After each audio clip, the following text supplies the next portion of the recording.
우리 옆에 있는 분 성도들하고 한번 먼저 인사해 주겠습니다. 잘 오셨습니다. 은혜 많이 받으시기 바랍니다. 네. 성경이 말하는 성도의 정체성은요, 빛이 되라 소금이 되라 또는 증인이 되라는 것이 아니고 너희는 이미 빛이고 이미 소금이고 이미 증인이다 라고 말씀하십니다. 즉 그리스도인이라는 우리의 정체성이요, 이미 어떤 사람에게 지대한 영향력을 끼치고 있다는 것입니다. 그럼 빛이라면 어떤 빛의 영향을 입니까? 말씀드린 대로 정육점에 있는 그런 붉은 빛일까요? 아니면 젊은 사람들이 가서 막 흔드는 그런 얼룩덜룩한 빛일까요? 아니면 나를 통해서 정말 예수 그리스도의 십자가의 은혜와 사랑이란 순백색의 빛이 비춰지고 있습니까? 과연 어떤 것이 비춰지고 있는지 우리는 정말 주밀하게 고민해 봐야 합니다. 성도인 우리가 이런 영향을 다르게 말하면요, 사도신경에서 크레도라고 하는 말처럼 나는 나의 전 인격으로 따르고 행하고 생명을 거는 가치와 같이 믿는 것이 바로 이것뿐입니다 라고 고백하는 삶을 우리가 지금 살고 있는 것입니다. 근데 그 모습에서 어떤 분들은 구주이시고 왕이신 예수님을 높이고 존귀하게 만드는 빛을 비추고 있고, 아니면 어떤 분들은 우리 때문에 예수님까지 혐오의 대상으로 되는 그런 전락시키고 있는지도 모르는 것입니다. 그래서 최소한 말씀드렸던 게요, 내 가족과 사랑하는 자녀에게 과연 나는 지금 구원받은 자로서, 거듭난 하나님의 백성으로서 새로 태어난 성도다운 성도다움의 올바른 예수님의 그 영적인 가치관의 영향을 끼치고 있는지를 점검하고 돌아봐야 된다는 것입니다. 특히 시편 127편에는 뭐라고 하냐면요, 자녀는 하나님이 주신 기업이고 상급이라고 합니다. 지금 나에게 보여주는 어떤 신앙의 모습이 최소한 우리 가족과 자녀에게, 후손들에게 그들의 삶의 지대한 삶 속에서의 영향력을 끼치고 있더라는 것입니다. 이 땅에서 그들의 삶의 성패까지도 좌우하는 모습이 우리를 통해서 비춰지고 영향력이 주어집니다. 그때 정말 우리의 모습과 신앙을 보고요, 어떤 분들이 저분은 정말 삶의 목적이 우리하고 달라,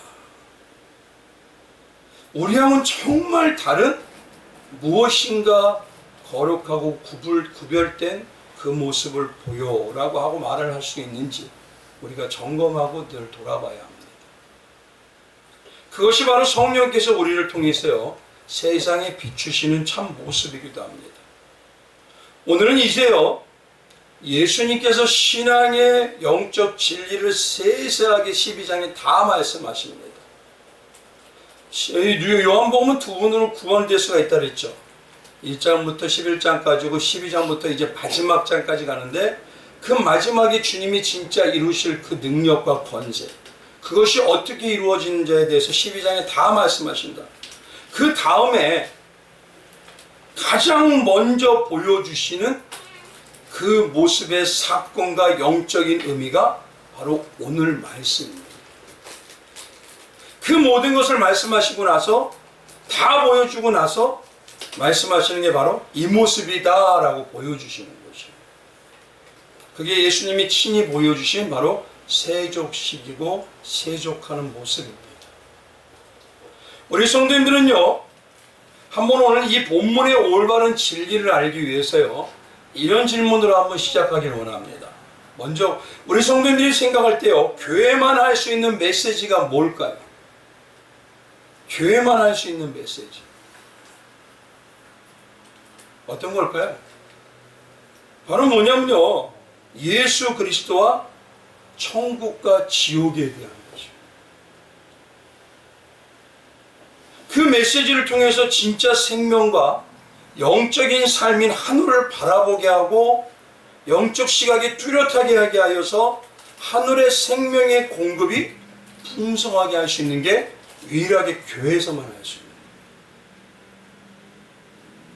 그것이 없으면요, 정말 이 땅의 교회가요, 필요한 이유가 하나도 없습니다. 세상의 삶에 대해서는요, 오히려 세상의 강연들이 더 잘합니다. 제가 인터넷을 보고 어떤 TV 보면 김창호 씨 참 말씀 잘하시더라고요. 기가 막힙니다. 그 말 듣고야 막 눈물도 흘리고 은혜 받아 기도했다고, 은혜 받은 모습이 그 모습 같아요. 세상에 대해서는 그런 분들이 더 잘합니다. 근데 교회만이 유일하게 할 수 있는 거, 그건요, 영원한 생명에 대한 거죠. 그렇다면 오히려요, 지금 교회를 가만히 봐보십시오. 교회 가야 세상에 끌려다니는 힘이 없어요. 교회가 능력이 없어져요. 약해진 모습을 보인다는 건 결국 뭐냐면 지금 교회가 하늘의 생명 공급이 끊어지고 있다는 것이죠. 그리고 그 생명 공급이 끊어짐으로 완전히 이 세상에 하나님의 생명이 없어질 때가 무엇이냐면요, 바로 세상이 멸망입니다. 그리고 생명이 끊어지는 게 바로 죽음이고 사망이죠. 하나님으로부터 오는 생명 공급이 끊어짐으로써 인해서요, 세상도 세상의 운행과 질서가 다 틀어집니다. 그 하나님의 공급이 끊어지기 때문에 그래요. 그리고 무질서가 오기 시작해요. 그것이 바로 마태복음 24장 때 마지막 때의 질서가 무너짐으로 나타나는 그 다양한 징조들입니다. 그게 하나님의 생명의 공급이 끊어져서 모든 것이 이제는 마음대로 움직여요. 그러니 결국 완전히 끊어지는 게 바로 멸망인 것입니다. 창세기 3장에 보면요, 아담이 범죄함으로 인해서 죽음이 사망이 들어왔다고 합니다. 사망이 들어왔던 것은 다르게 말하면 죄로 인해서 영원한 생명이신 하나님과 영적 생명의 공급이 끊어지고 단절됐다는 것이죠.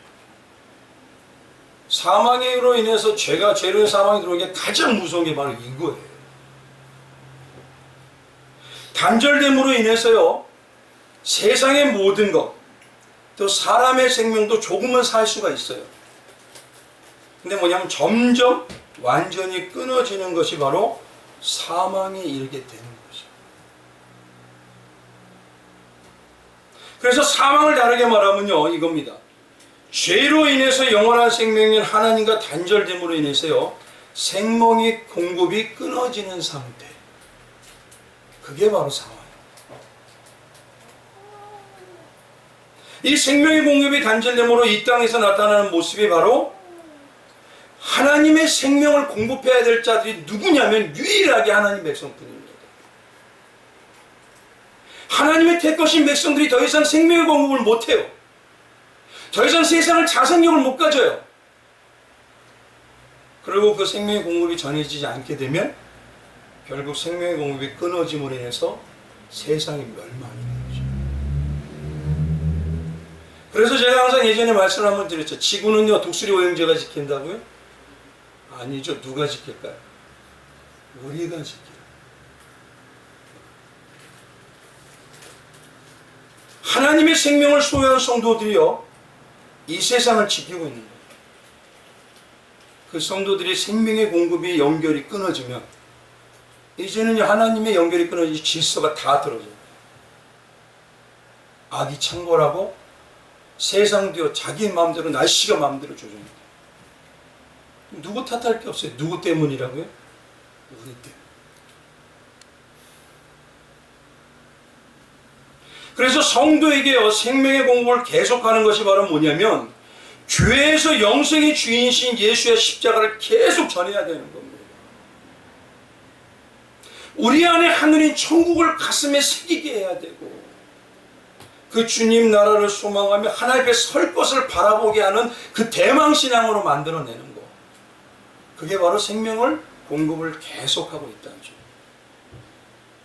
하늘을 바라보는 대망신앙이 되게 하는 것. 결국 그렇다면 반대로요, 이제 예수님과 십자가는 말하지만 하늘이 아니라 천국과 지옥을 깨달아서 주님 앞에 설 것을 생각하지 않고요, 땅의 삶과 땅의 복에 목매고 목매달는 것처럼 상의 땅의 삶을 추구하게 되면요, 이제는 뭐냐면 생명을 교회가 스스로 끊고 있는 것입니다. 이게 어마어마한 사건입니다, 지금. 그리고 교회가 진짜 복을 걷어차고. 그래서 성경에 보면 심판은 어디서부터 시작된다고요? 교회에서부터 시작된다고 하죠. 이 교회에서부터 시작된다는 심판이 뭐냐면, 마지막 때가 되면은 천국과 지옥의 이야기와 하늘 이야기, 하늘의 연결 통로에 대한 예수 십자가 이야기를 통해서 하고는 있지만, 점점 하늘을 바라보는 생명이 끊어져서 어디를 바라봐요? 이 땅을. 그러면 그 생명이 끊어져 가고 있다는 거예요. 그 모습이 뭐냐면요, 이제 신앙이 세상의 동무회 같아요. 신앙이 취미처럼 돼버립니다. 신앙 안에서 하늘을 보는 게 아니라 세상에 잘 살고 성공하는 말씀과 설교만을 구해요. 결국 하늘의 생명의 공급이 끊어지니 우리가 스스로 마지막 때를 재촉하고 있는 것이죠.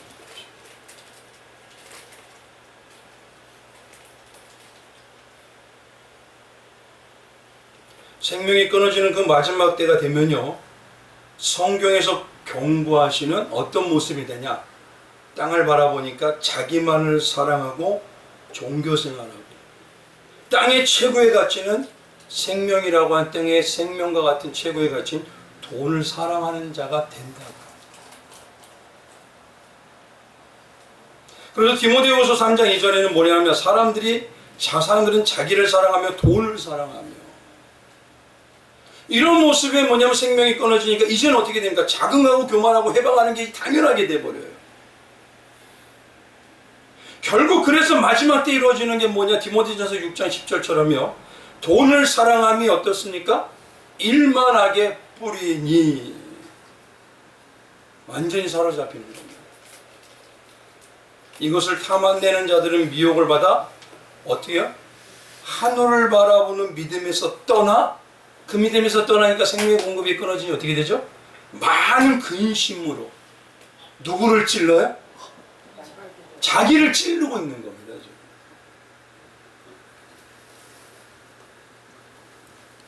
이 말씀은요, 세상을 향한 말씀이 아닙니다. 지금 믿는다면서 교회가 하나님을, 전능하신 하나님을, 하나님을 완전히 신뢰하기보다는 뭐냐면 어떻습니까? 염려와 걱정이 많죠. 세상에 삽니다. 그게 뭐냐면 자기를 찌르고 있는 겁니다. 세상은 원래부터 어떻습니까? 자기만을 사랑하죠.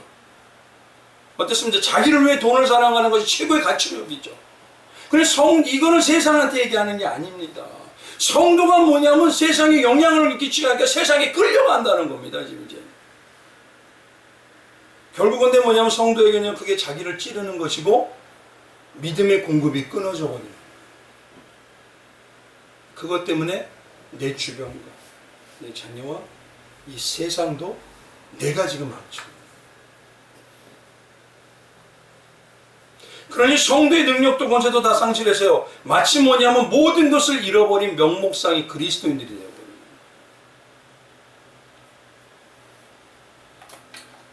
그러니 성도인 우리는요, 이 시대를 구분해야 됩니다. 내 신앙의 성경적인 말씀의 방향이 성경인지 날마다 깨어서 분별해야 됩니다. 성령이 경고하시는 그 말씀과 권면의 음성에 귀를 기울여야 됩니다. 오늘은 이렇게 말씀을 시작하면서 이제 13장입니다. 13장의 말씀을 했음을 간단히 말씀드리면요, 뭐냐면 12장의 참신앙의 영적 진리를 다 보여주시고 말씀하시고 나서 때가 되므로 가장 먼저 사랑하셔서 보여주는 사건이 바로 이 사건이다라는 것입니다. 그게 바로 세족의 사건입니다. 근데 제가 보기에는요, 이 부분에 대해서요, 너무도 캐톨릭식으로 많이 오해를 하고 계셔요. 발을 씻는 걸 어떻게 받아들이냐면 자범죄를 해결해야 된다, 이렇게 받아들입니다. 이제 잘 들으셔야 됩니다. 오늘 무엇이 오해인지를.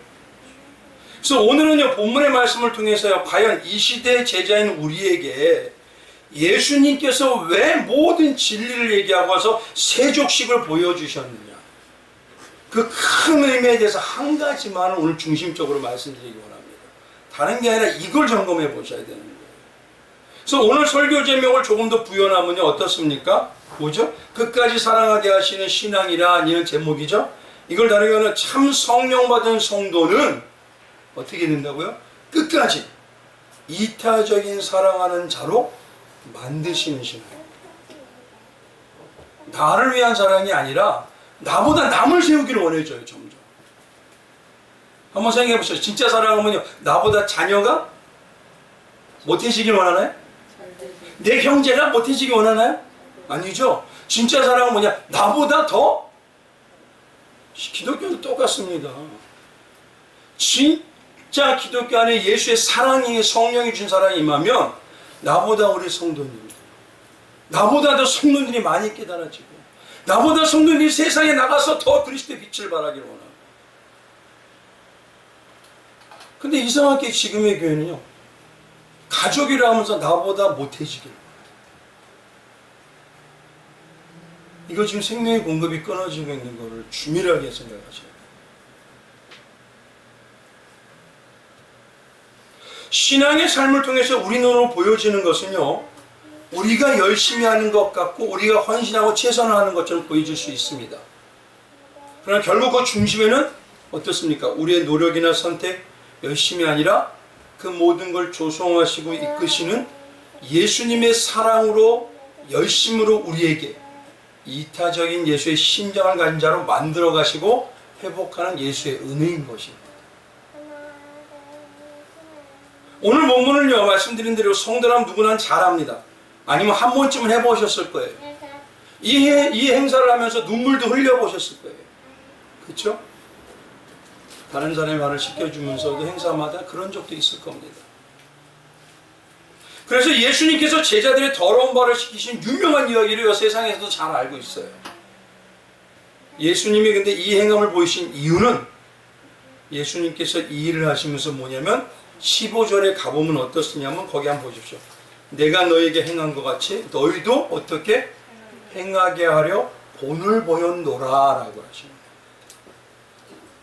그래서 이 말씀에 따라요, 우리도요, 날마다 그럼 예수님처럼 발을 계속 씻겨야 된다는 말일까요? 그것처럼 맨날 자범죄를 우리가 해결할 수 있다는 걸까요? 근데 그렇게 받아들였습니다. 저는. 오늘 본문 말씀의 핵심을 먼저 말씀드리면, 발을 닦는 일을 하는 자들은 종입니다. 그 중에서도 뭐냐면 가장 천한 종이 발을 닦습니다. 근데 이 모습을 가장 존귀하신 예수님이 어떻다고요?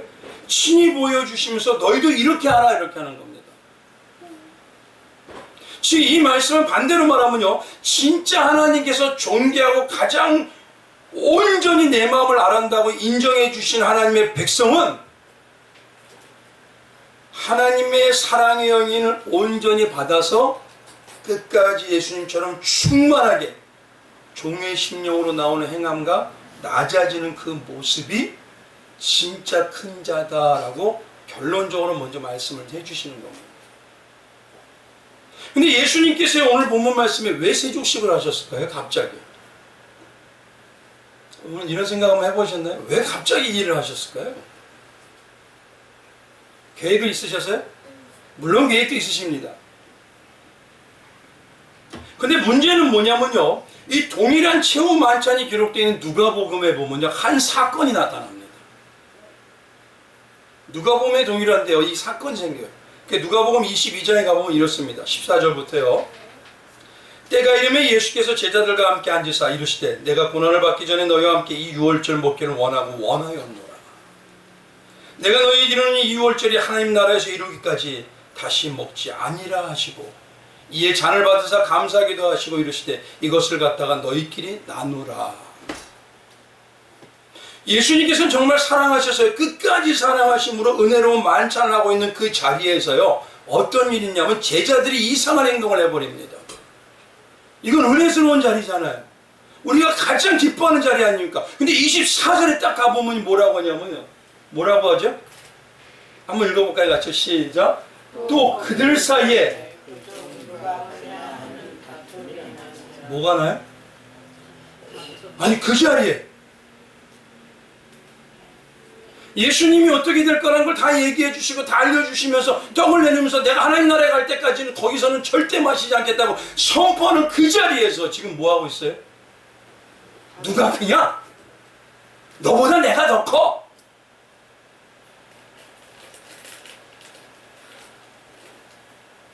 그래서 예수님이요 우리 스스로 안 되는 것을 아셔요.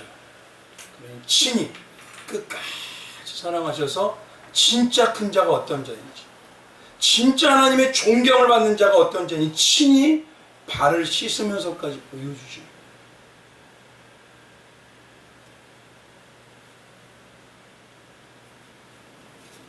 그러니 오늘 본문은 뭐냐면요, 형제 자매라고 하고 성도라고 하면서도요, 또 가족이라고 하면서도요, 서로 높아지겠다고 제자들처럼 우리가 행하는 그 중심, 이 중심을 예수님이 깨트려 보시는 거예요.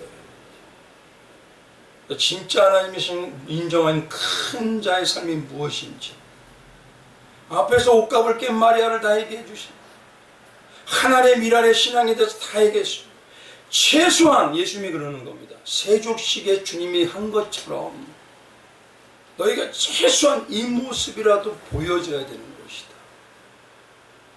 이 모습이 보여줘야 된다. 그걸 말씀하시는 것이지 세족식을 많이 해라가 아닙니다. 이게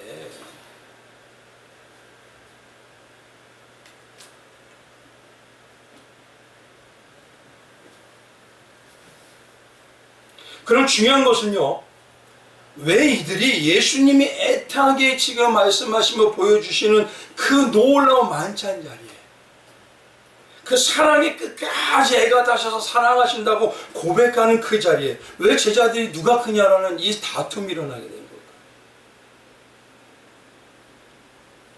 그들은요 다 봤습니다. 기적도 체험했습니다. 말씀을 듣고 따랐습니다. 지금까지 예수님과 동행했습니다. 그런데 무엇을 들었길래 과연 이런 다툼이 생기냐 이거예요. 그 자리에서까지도. 먼저 간단히 말씀드리면요, 그들이 무엇인가를 잊어버렸어요. 뭘 잊어버렸냐면 자기가 어떤 상태에서 택함을 받고 구원을 받은 자라는 것을 잃어버려 버렸어요. 자기가 과연 어떤 자리에서 택함을 받았는지, 자기가 어떤 자리에서 주님이 나를 찾아오셨는지 그걸 잃어버리니 이제는 누가 크냐? 내가 너보다 좀 낫잖아. 이 싸움을 하고 있더라고요. 하나님 앞에서.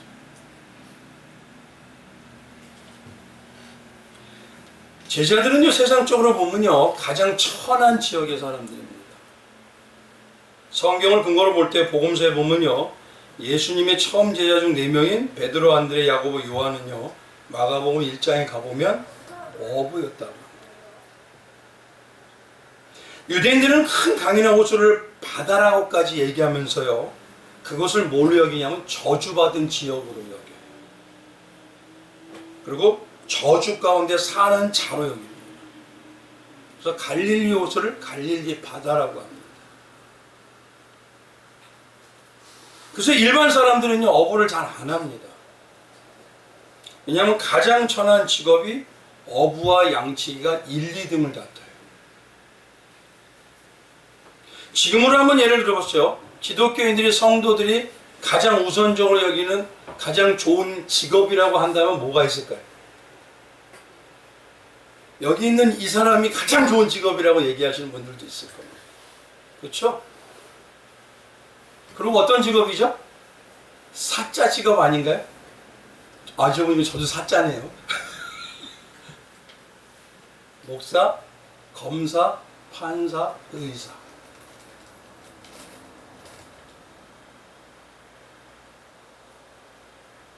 근데 너무도 지금 이 시대는요 귀한 직업들이 다 폐역한 모습이에요.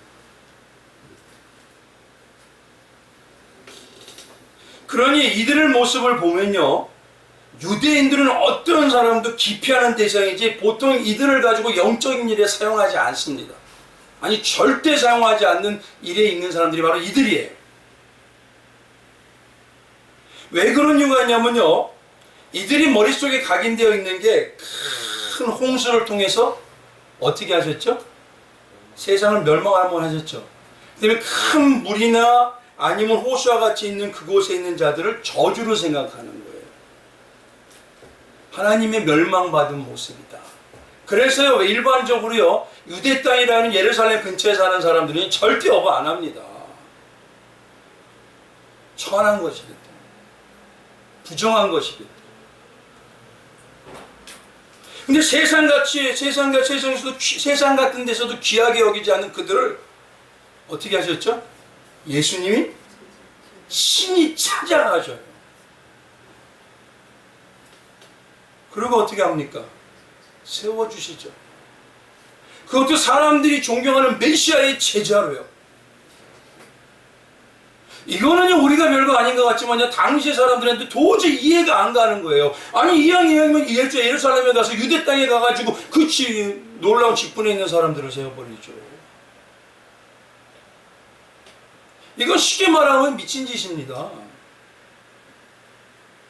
예수님의 제자 중 도마를 또 보니까 요한복음 21장에 가보면요, 예수님께서 십자가에 돌아가실 때 베드로와 야고보와 요한 등과 함께 고기를 잡으러 갑니다. 디베라우스로. 근데 그런 점을 볼 때 그도 어부입니다. 빌립도 어떻습니까? 그가 보니까 안드레와 베드로와 같은 한 벳사다 사람이라고 합니다. 벳사다는 뭐냐면 어부 마을이에요. 갈릴리 어촌. 하나같이 다 어떤 사람들이죠? 우리 같아도 이런 사람. 거기다 또 어떤 사람이 있냐면요, 레위가 아시죠? 레위 직업이 뭘까요? 세리입니다. 세리 당시 지식층에 있는 사람이지만요, 이 로마를 돕는다는 것 때문에 매국노란 취급을 받아서 지나가면서 침을 얼굴에다 뱉어버려요. 그만큼 천한 놈이라고 욕까지 해버립니다.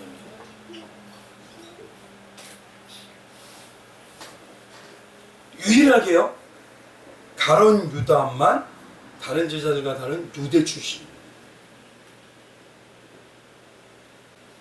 근데 이런 그들이 뭐냐? 서로 내가 커 너보다 잘났어 이러면서 지금 싸우고 있더라고요. 뭘 잃어버렸어요? 자기들의 초심을 잃어버렸어요.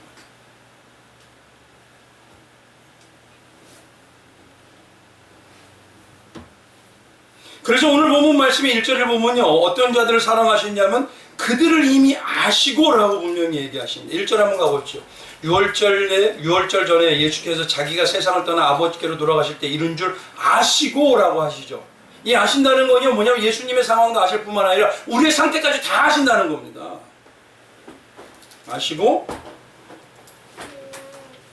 세상 안에 있는 자기 사람들이라고 얘기하십니다. 어떤 사람들이요? 자기 사람들이 아닙니다. 세상에 있는 자기 사람들. 그들이 어떻게 살 걸 다 알아요. 주님이 이제 떠나잖아요. 또다시 잊어버릴 거예요.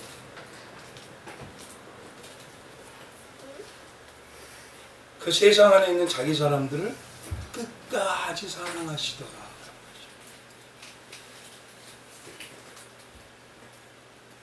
예수님은 너무도 잘하셨다는 거예요. 이 구절에서 우리가 먼저 알 수 있는 건 뭐냐면요, 우리가 어떤 존재인지를 말씀하셔요.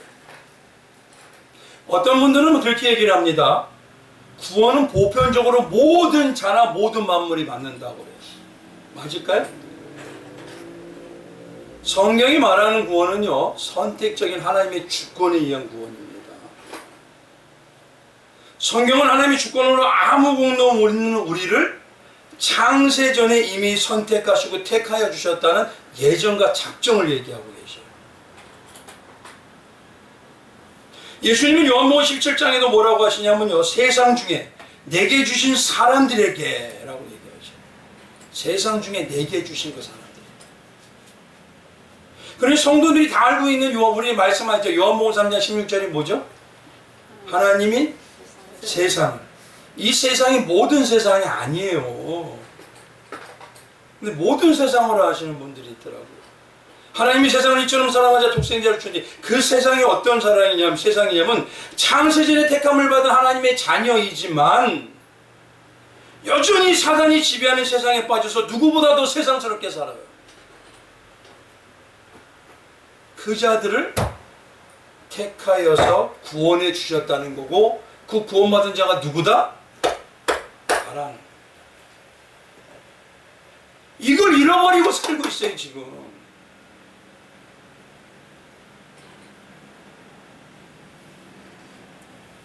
이걸 쉽게 말하면요, 아무 잘한 것도 없고 하나도 잘한 것이 없는, 잘 사는 것도 없는 나를요, 또 지금도 여전히 나만을 위해서 삽니다.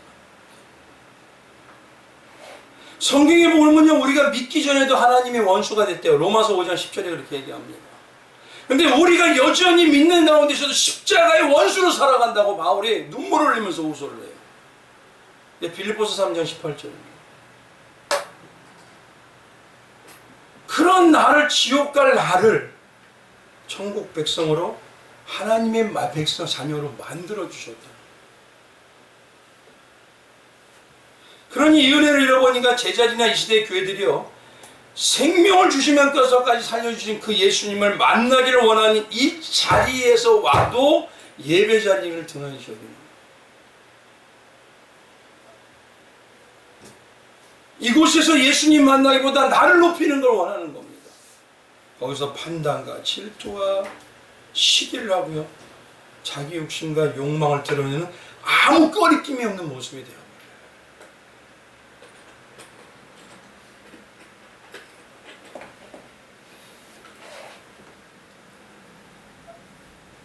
그럼 오늘 본문에서요, 오늘 중요한 건 왜 이들이 구원의 은혜를 잃어버렸다고 하느냐, 그 의미가 본문에서 어떤 걸 얘기하기 때문에 그러느냐를 찾으셔야 돼요.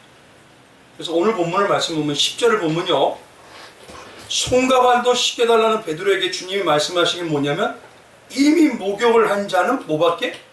발밖에 씻을 필요가 없다라고 얘기하셔요. 이 말씀을 신앙적으로 우리가 적용하면 이미 뭡니까? 우리는 택함을 받아서 구원을 받은 자라는 뜻이긴 다 맞습니다. 근데 문제는 이 구절에 대해서 오해가 많습니다. 이제 잘 들어보십시오. 적자는 예전의 말씀이나 우리 성도님들이요, 이 구절의 내용을 강해를 듣던가 아니면 또 얘기를 들으면, 우리가 예수님이 십자가의 은혜로 목욕을 했지만 계속해서 짓는 좌범죄는 날마다 해결을 해야 된다고 생각해요. 저도 그랬었거든요. 근데 이게 그 내용이 아닙니다. 지금 이제 잘 들어보셔야 됩니다. 그래서 나온 모습이 뭐냐면, 가장 극명하게 나온 게 어디냐면 캐톨릭이에요. 캐톨릭이 뭐합니까? 구원받았다고 하면서도 날마다 뭐 해야 되죠? 이 네모난 박스에 들어가잖아요. 고해성사하죠. 그게 바로 뭐 캐톨릭이 나타나는 그 자범죄 해결한다는 그 모습이에요. 그것을 발을 씻는다고 생각합니다. 그럼 정말 그런 자범죄를 날마다 씻으라고 우리 보고 하시는 내용일까요? 아닙니다. 이게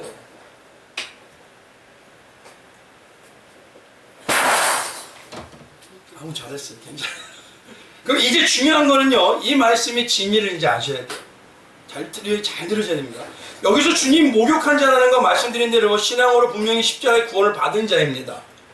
근데 10절을 보면요, 이미 목욕한 자는 온몸이 깨끗하다라는 것이에요. 어떤 거요? 부분적으로 깨끗하다? 온몸이요. 그럼 발은요, 온몸에 들어갈까요? 안 들어갈까요? 들어가죠. 그러면 예수님은 이미 뭡니까? 깨끗한 몸과 발을 또 닦고 계시는 거예요. 그렇잖아요. 이거 잘 생각하셔야 됩니다. 이 말씀을 하실 때 분명히 육신의 발을 말씀하시는 것은 아니라는 걸 우리는 대략 알죠. 육신의 발을 씻는 것을 쓰려면요, 예수님이 본을 보여주기 위해서 거창하게 이렇게 하여라 라고 말씀하실 이유가 없어요. 또 이 말씀을, 이 일을 보이시면서 자기를 팔자가 있다고까지도 얘기하실 이유가 여기서는 없습니다. 그냥 발을 씻겨라 그러면 됩니다. 근데 이 말씀을 하시면서 뭐냐, 거창하게 본을 나는 보이라고 하셔 했다. 그리고 나를 팔자가 있다, 여기다가 이 말씀을 집어넣어 버리셔요. 그러면 우리가 알고 있는 것처럼 육신의 발을 씻는 우리의 삶은 그런 내용이 아닙니다. 이게 이 유대인들은요, 쉽게 말하면 유월절과 같은 절기가 만찬이나 혼인잔치가 되면요, 그 참여할 때 어떻게 되냐? 신성하시기 때문에 반드시 뭐 해야 될까요? 그들은 목욕을 해요. 어떤 방법으로든 목욕하는 것처럼 해요. 그럼 주님과 함께 유월절 만찬을 하러 온 제자들은요, 이미 모두 뭐 하고 있다는 거예요? 목욕을 어느 정도 했다는 겁니다. 그러면 주님은요, 지금 깨끗한 말을 닫고 계신 거예요. 근데 그걸 얘기하는 게 아니기 때문에 영적인 말씀에 하시는 겁니다, 이게. 그럼 이것을 지금의 신앙으로 말하면요, 십자가 복음의 구원의 은혜로 구원이 깨끗하여졌다고 하시면서 또다시 발을 씻으라? 서로? 이게 가능할까요? 서로 우리가 죄를 씻으라 가능할까요?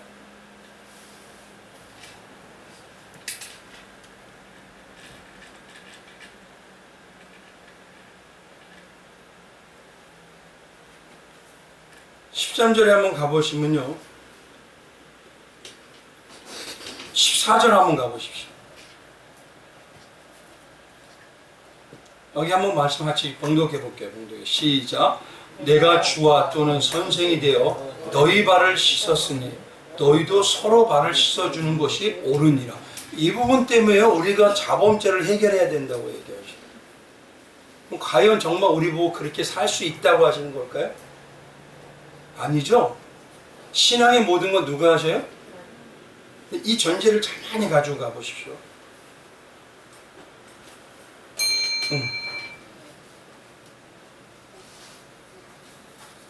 성경에서 물론요, 발은 뭘 얘기합니까? 복음을 얘기하죠. 그래서 사도 이사야 52장 7절에도요, 좋은 소식을 가지고 산을 넘는 발이 어찌 그리 아름다운고 라고 하십니다. 또 신약에서 로마서 10장 15절에 뭐라고 하냐면, 보내심을 받지 아니하면 어찌 전파하리요? 기록된 바 아름답도다 좋은 소식을 전하는 자들의 발이여 함과 같으니라. 그럼 이런 신앙의 자세가 우리에게 나오냐 이거예요, 과연? 나에게 내가 스스로 자정할 수 있는 능력이 나오고 있느냐는 거예요. 그게 자범죄거든요. 본문에서 복음인 발을 씻음과 연결돼서 봐야 할 말씀이 어떤 거냐면, 그래서 1절에 이 말씀을 예수님이 딱 짚고 들어가시는 거예요. 어떤 겁니까? 1절에 뭐라고 하시죠? 자기의 사람들을 자기가 아버지께로 돌아가실 때가 이른 줄 알고 세상에 있는 자기 사람들을 어떻게 한다? 끝까지. 이거 중요하십니다. 누가? 예수님이 끝까지 사랑하시라는 거예요.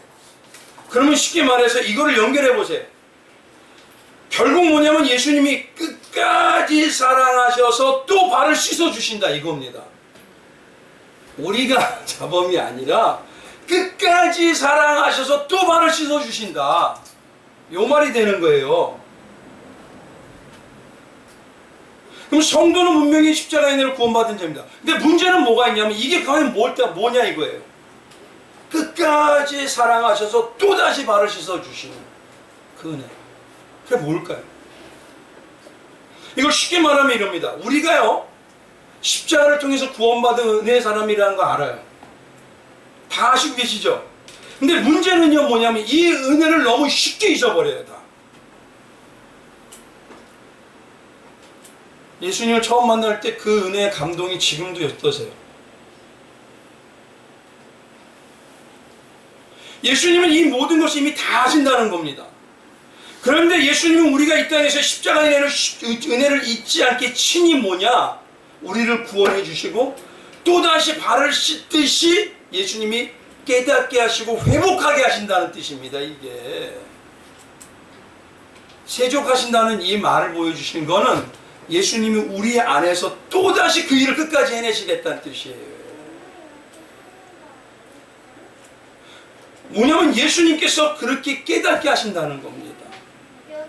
성도는 우리가요, 모욕한 자입니다. 그런데 어떤 죽을 수밖에 없는 상태에서 어떤 모습으로 구원받은 것을 너무 쉽게 잊어버려요. 우리는 잊어버릴 수밖에 없어요. 왜요? 이 땅의 것이 더 커 보이거든요. 이 땅의 삶이 점점 커 보이거든요. 하루하루 살아가는 게 버겁다고 여기거든요. 그런데 그러면서 뭘 잊어버렸냐면요, 내가 어디서 구원받은 걸 잃어버려요. 그러면 내가 스스로 자범을 해결할 수 있을까요?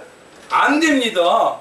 근데 우리는 서로 해결하라 그래서 그렇게 얘기하고 있는 게, 이 서로라는 의미는 뭐냐면 이겁니다. 예수님께서 뭐냐면 우선 우리 안에서 또다시 발을 씻듯이 목자를 통해서 또다시 깨닫게 해요. 그렇죠? 그리고 또 우리 안에서 어떤 성도님들을 통해서 지옥 갈 자가 구원받았다는 그 은혜의 간증들을 또 듣게 하셔요.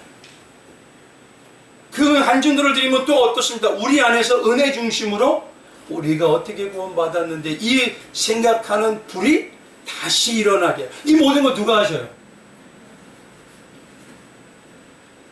쉽게 말하면 하나님이 구원해 주시고 끝까지 은혜로 계속 이끌고 가시겠다는 얘기입니다. 이게 그 얘기를 하시는 거예요. 그러니 이 말씀이 작업자는 해결하라는 이 말씀이라기보다 진짜 뭐냐, 끝까지 사랑하신 주님께서 택함받은 자들에게 정말 신앙의 모습이 다 잃어버리고 살아요. 세상에 흩어지고 살아요. 막 힘들어서 세상 때문에 힘들어요. 근데 그거는요, 구원받은 은혜를 다시 회복하고 생명의 공급이 이루어지면 어떻게 되는 거예요? 다시 회복되고 다시 이기고 다시 승리하는 자가 되는 거예요. 이걸 누가 하시겠다? 예수님께서 전적으로 이루어내겠다는 신적인 작정을 선포하시는 겁니다. 이 내용이. 근데 우리는요, 우리의 발을 씻으라고 생각해요. 근데 문제는요, 여기가 있습니다. 이제 문제는 반대로요, 여기서 누가 2절에 딱 등장하는지 보십시오. 누가 등장합니까? 네? 한번 읽어볼까요? 같이 시작. 마귀가 벌써 시몬의 아들 가룟 유다의 마음에 예수를 팔려는 생각을 넣었더라.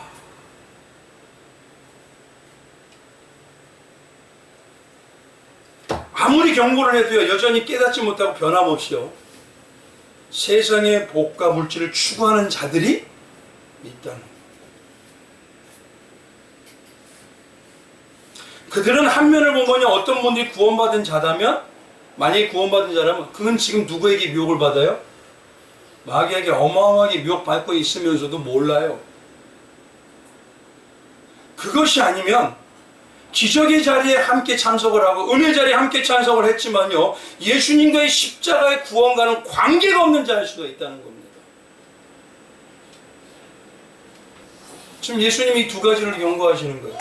근데 어떻게 나 자신을 맹신하죠?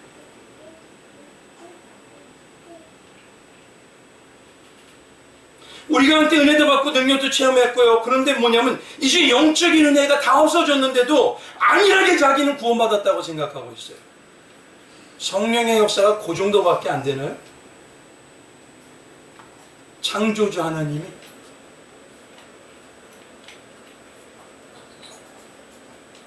그러니 예수를 사랑하는 게 아니라 의무로 합니다. 그러니 어떻습니까? 자기 자신의 세상 복반에 이왕이면 천국도 바라는 그 모습이 이제 교회에 잘 나오는 것뿐만, 이제 그 정도면 그래도 다행이에요. 어떤 때는 내 상황과 현실 때문에 안 돼! 라면서 당연시 여겨요. 뭐가 끊어지는지도 모르고.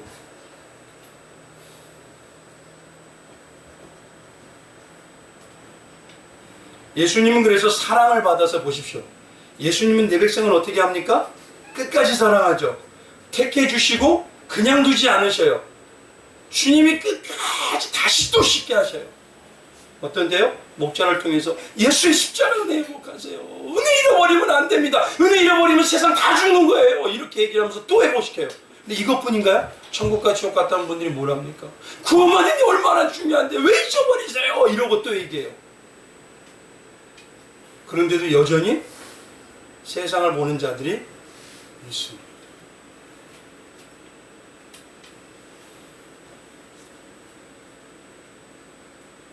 유다는 아마 살아 예수님과 함께 체험됐어요. 놀라운 기적의 현장도 있었어요. 재정을 담당한 자입니다. 그러면 되게 가까웠다는 소리죠.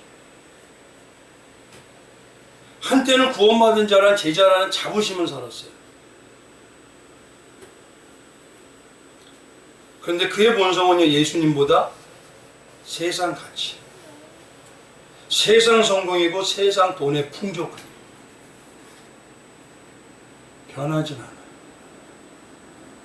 예수님을 판다는 것을 지금으로 우리의 신앙으로 말하면 어떤 거냐? 생명을 주신 복음과 예수님의 세상 물질과 더 풍족하기를 원하는 것 때문에 예수를 그거를 얻기 위한 수단으로 생각해 버린다는 겁니다. 그게 팔아버리는 거예요. 뭐요? 돈 때문에 예수 파는 겁니다. 그게. 그러니 세상 복 받기 위한 예수를 이용하는 종교가 되어가는 거예요. 이 모습이 누가 봤냐면요, 성경에서 예수님이 가장 진노한 적이 있었어요. 어마어마하게 진노했습니다. 다 엎어버렸어요. 그냥. 어디죠? 성전 청결 사건이죠. 교회에서. 그들이 뭐 했기 때문에? 제사와 하나님을 이용해서 뭐 했어요? 장사했죠. 뭘 생각했어요? 금, 은, 돈. 이게 말씀드린 대로 생명이 끊어지고 공급이 멈춰져 가는데도 모르고 있더라는 겁니다. 근데 그들이 누구냐면 교회 지도자들.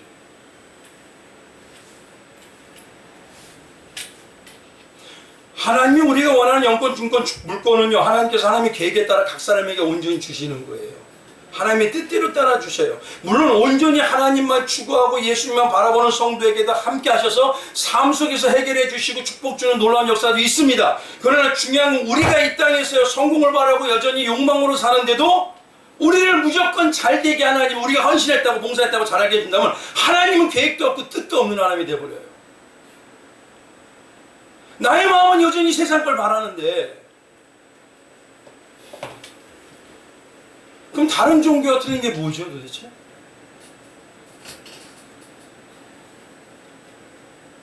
그러니 우리에게도 유다와 같은 모습이 없는지 돌아봐야 돼. 성령 받은 성도는 예수님께서 다시 목욕을 한 신앙인, 죽을 수밖에 없던 나를 살려주신 그 은혜의 감격과 감동, 이거 잃어버리면 돼요, 안 돼요? 안 된다는 겁니다. 그러니 예수님이 와서 또다시 씻겨주겠다는 거예요. 우리 안에서 끝없이 말씀하시는 거예요. 그럼 이 회복이 뭘까요? 우리 성도님 구체적으로 지옥이 어떤 것인지 아시나요? 지옥이 어떤 것인 것 같으세요? 지금은 못 느끼니까 마냥 괜찮죠? 제가 예전에 때도 어떤 천국과 지옥을 갔다 온 간증자는요, 막 단에서 눈물을 뚝뚝뚝 흘려요. 왜 그러냐? 그럼 나는 말이 안 해요. 이거예요. 제발 지옥만 가지 마세요. 우리가 하는 게 아니잖아요. 그런데도 눈물을 줄줄 흘리면서 얘기하는 게 제발 지옥만 가지 마세요.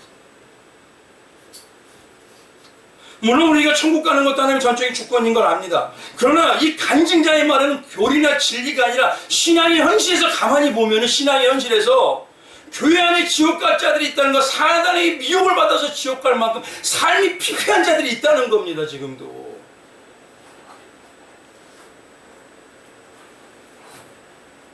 그만큼 영권을 잃어버려서 성도가요, 이제 전혀 생각을 안 하고 있더라고요. 우리 성도님이 잊지 않아야 말해야 될 게 하나가 뭐냐면 이겁니다. 분명히 들으십시오. 천국 갈 자나 지옥 갈 자나 둘 다 영원히 죽지 않고 삽니다. 이거 분명히 아셔야 돼요. 천국에서 영원히 살던가 지옥에서 영원히 살아요. 구세군을 창설한 윌리엄 부스라는 분은요, 뭐라고 하냐면 신학교를 10년, 20년 배우게 하고 다니게 해봤자 아무 의미가 없다. 대신 10분만, 5분만 지옥에 보냈다가 와라. 왜 그럴까요? 우리가 어떤 구원을 받은지 다 해서 보고 있다. 그걸 안다면 이 땅이 조금 힘든 게 그렇게 중요한가요? 이 땅이 조금 나의 삶이 어렵더라도 구원받아서 천국 가는 게 행복하지 않아요?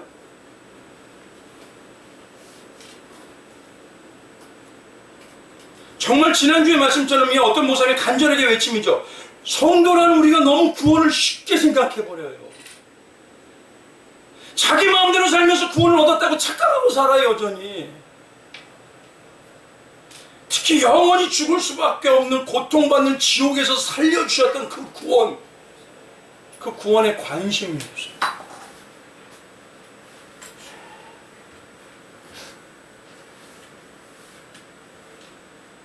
세상에서 지혜로운 자가 어떤 자냐면 우리 그런 말 하죠. 결혼식 가는 것보다 어디요? 왜요? 우리의 결과가 어떤 일이 있을 것이다? 그때가 오고 하나님에게 결산할 때가 온다는 거예요.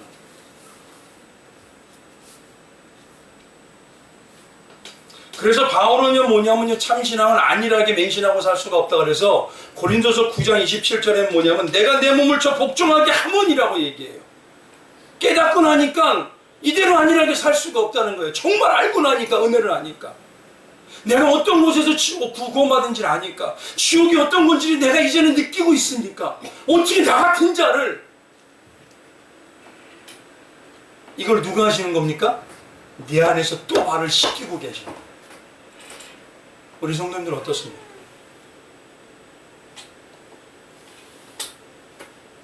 근데 이 시대 교회를 가면요, 나는 막연하게 천국 가, 나 구원 받았어, 그리고 자기 마음대로 하면서도 너무 막연해.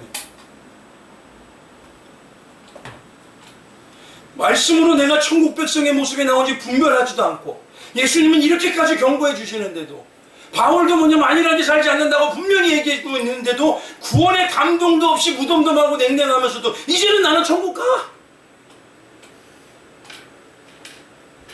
난 하나님의 백성이야.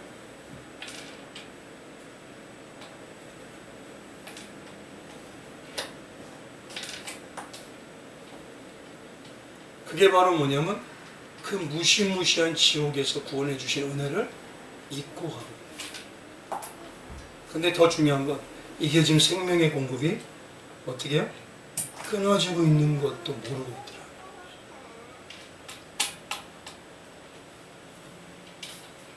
구원은 쉽게 말할게요. 그 지옥에서 나를 건져주시기 위해 하나님의 아들인 예수님이 이 땅에서 받으시는 건 다 받은 고통이에요. 그리고 살려주신 은혜입니다. 이것과 비교할 수가 있나요? 어떤 거죠? 한번 있으면 말씀해주세요. 근데 이런 사랑을 받은 자라고 고백은 우리가 하면서 여전히 같이 가는 세상에만 치우치고 있어요. 변한 모습이 없어요. 그럼 유다하고 뭐가 틀리죠? 예수님 앞에서 서로 누가 그냐고 싸웠던 그들하고 뭐가 틀리죠? 오히려 우리가 더하면 더했죠. 덜하진 않습니다. 우리 이제 다 알아요. 실제로 알아요. 예수님의 부활 승천하셔서 십자가 지시고 이겼다는 것도. 그런데도 우리는 여전히. 지금 우리는 최소한 말씀드린 대로 가족이나 자녀에게 어떤 모습을 비춰집니까? 어떤 걸 가장 귀하는 신앙으로 보여주십니까? 혹시라도 내가 그 생명의 공급을 끊고 있지 않습니까? 히브리서 2장에 가보면요, 뭐라 하냐, 3절에 이렇게까지 말씀하십니다. 우리가 이같이 큰 구원을 등한히 여기면 어찌 그 보응을 피하리. 이 구원은 처음에 주로 말씀하신 바요, 들은 자들이 우리에게 확증한 바니 하나님도 표적과 기사들과 여러 가지 능력과 자기의 뜻을 따라 성령이 나누어주신 것으로서 그들과 함께 증언하여. 모든 하나님의 삼위 하나님이 다 부정하는 게 구원에 대해서 잃어버리는 건데 하나님은 가만히 있겠냐고요. 구원의 은혜에 대해서 잃어버리고 사는 걸, 모든 걸 다 부정해버리는 겁니다, 우리가 지금.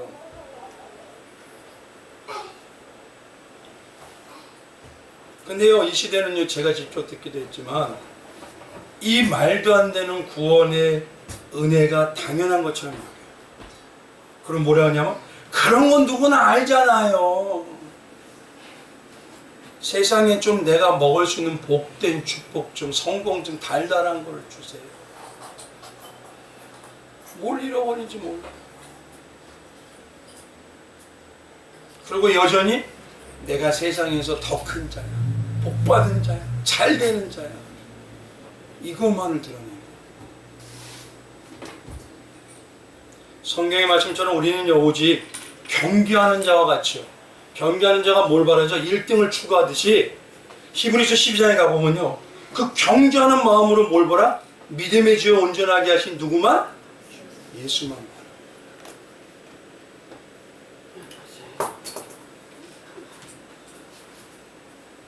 제가 이렇게 말씀을 드립니다. 예수님의 그 마음을 받아서 우리도 사랑하는 자라 그러죠. 그러면 사랑하는 걸 저는 이렇게 얘기해요. 최소한 내 가족과 내 자녀를 사랑하는 정도만큼만이라도 예수를 사랑하세요. 최소한 내 가족과 내 자녀를 사랑하는 만큼만이라도 예수님을 사랑하세요. 그 정도만큼이라도 사랑하기를 예수님은 바라십니다. 제 말씀을 마칠게요. 기독교는요, 세상이 말할 때 건강을 잃어버리는 건 다 잃어버린다고 하죠. 똑같습니다. 은혜를 잃어버리면요, 그 은혜의 떨림이 잃어버리면 모든 것이 없어져요. 지금 이 순간 처음 주님 만날 때 그 은혜의 고백과 눈물, 조금이라도 내가 회석된 것 같고 내가 없어진 거 하면, 아, 초심의 그 마음을 잃어버렸구나, 이걸 빨리 깨닫지. 다시 그 주님 만났던 그때 자리로 돌아가야 되는구나.